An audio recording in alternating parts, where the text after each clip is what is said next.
Welcome to the BomberStrap YouTube channel. My name is Will. We talk about everything related from mountain biking to off-roading. In this episode, I'm going to bring to you a product that you must have for off-roading. You thought, oh man, I just totally bought everything I need. No, you are missing one critical piece, which is the Milwaukee Packout System. You might be asking yourself, why?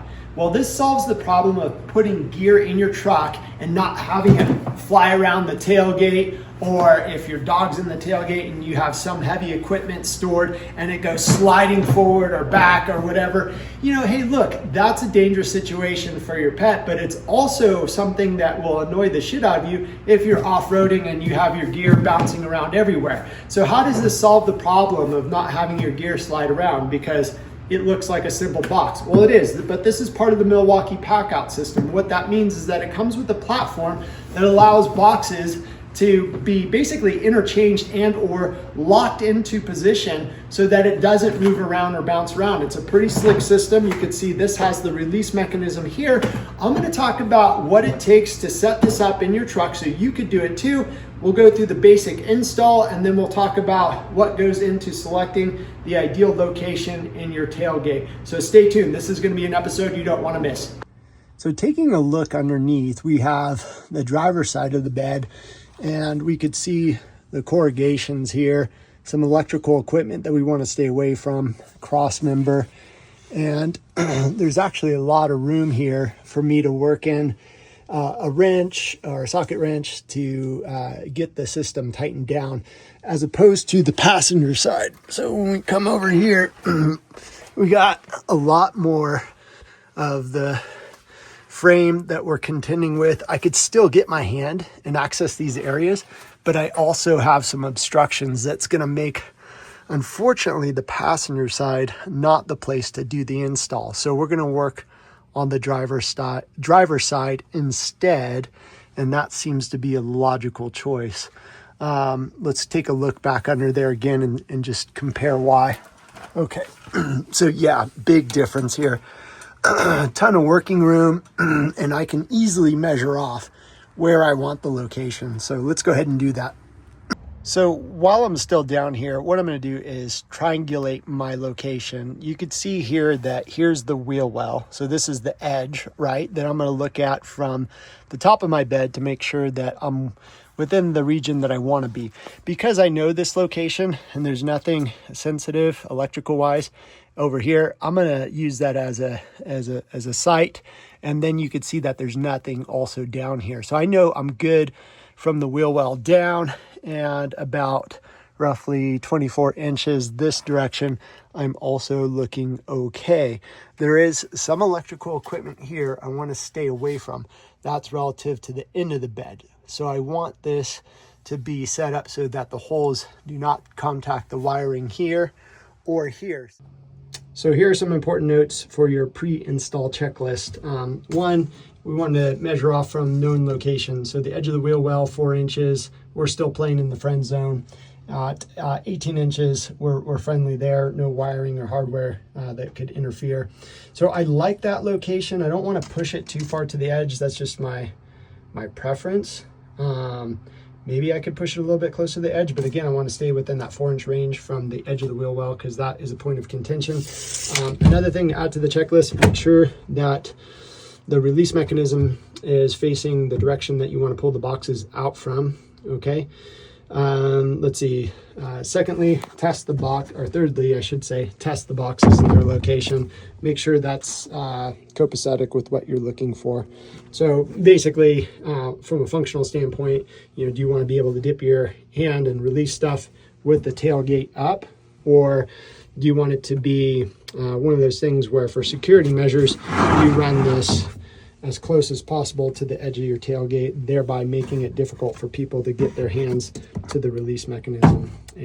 Okay, here's my little secret ninja move, because I'm doing this by myself. I got the channel locks backed up to here and then ratcheting it down. That seems to be working. Okay, so important lessons learned so far. Don't use galvanized.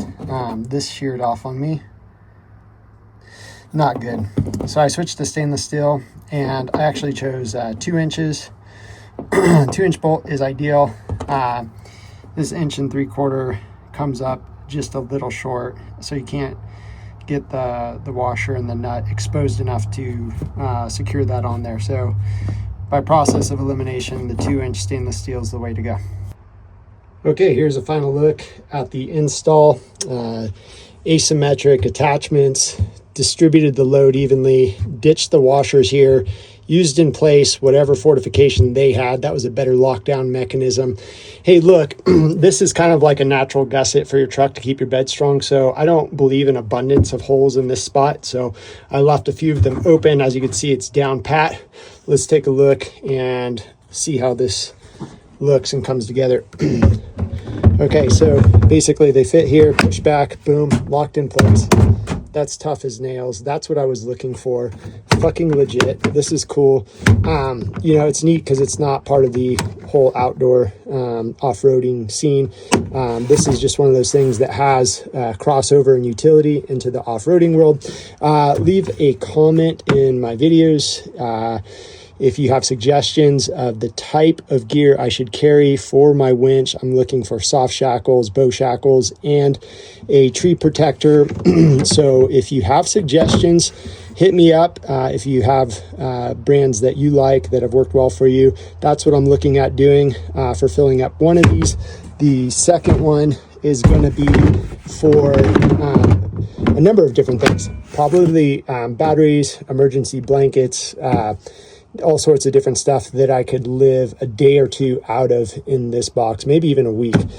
This one is going to be full utility for using the winch and everything like that. All right, thanks for staying to the end of the video. Here are the important do's and don'ts. Okay, don't use galvanized, mine's sheared, okay? If you're doing it by yourself, use these types of channel locks so that it can hold on to the nut. I found that if it went like this, it was able to self-cinch, and it worked out pretty good, rather than using a structure underneath the truck to hold it like this, so the structure hit this, and then I was naturally able to tighten from above.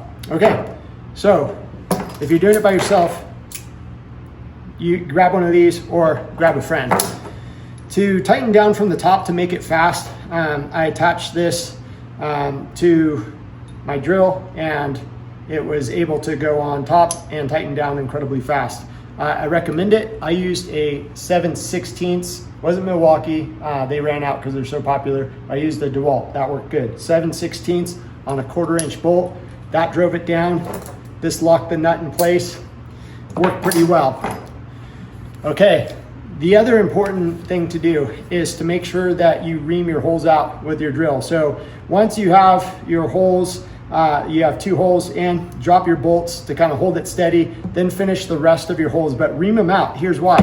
If you have trouble dropping the bolt down into that hole, chances are you're going to force it. You're either going to knock it down or do something. But here's the screwed up part. If you damage these threads on those self-locking nuts, okay, what's going to happen is that it's not going to be able to turn, and if you damage that thread, it's just going to create a shit ton of issues. So don't have that happen to you. Ream out your holes. Really important. Okay, lastly, what else did I learn? Stainless steel all the way. I may have said that. Stainless steel, and use stainless steel washers. Now, if you're wondering, okay, straight up, what size? I was able actually in some areas to use 1 3/4 inch, but 2 inches will suffice across the board. But because I was trying to save on the amount of time I was ratcheting, and I was looking for efficiency, I didn't want a lot of leftover material hanging out. I wanted it as clean as possible. You can get away in some cases with 1 3/4 inch, but 2 inches across the board, stainless steel 1/4 inch. Use the 7/16 attachment. It'll go faster than how I did it. Okay, that's it. Ream holes, stainless steel, 7/16, some type of ability to hold that nut down in place, or grab a friend to do it for you. Then the Packout boxes. This is just one of them. You can actually get a really big one to throw everything into. I thought it was slick the way other people did it, which was to put different packs in different areas of the truck. Therefore, you're a little bit more spaciously organized. You know what side of the truck has what. Yeah, you can get more than one, so there are some people that can use two. Again, the value add of this is that it's not moving around within your truck, so that's highly important. Keep that in mind. This is a huge find in the off-roading industry. The great thing is that what's cool is that it's not part of the off-road industry yet. You're reaching across brands, you're reaching across different types of uses for this, and you're bringing it into the off-road space, which makes it even cooler. And not to mention, it showcases the sick-ass Milwaukee brand. Who else wants that? I do. I think that looks super cool. That's it for this video. Enough with my talk. Let's go ahead and like and subscribe. I'll see you next time. Take care.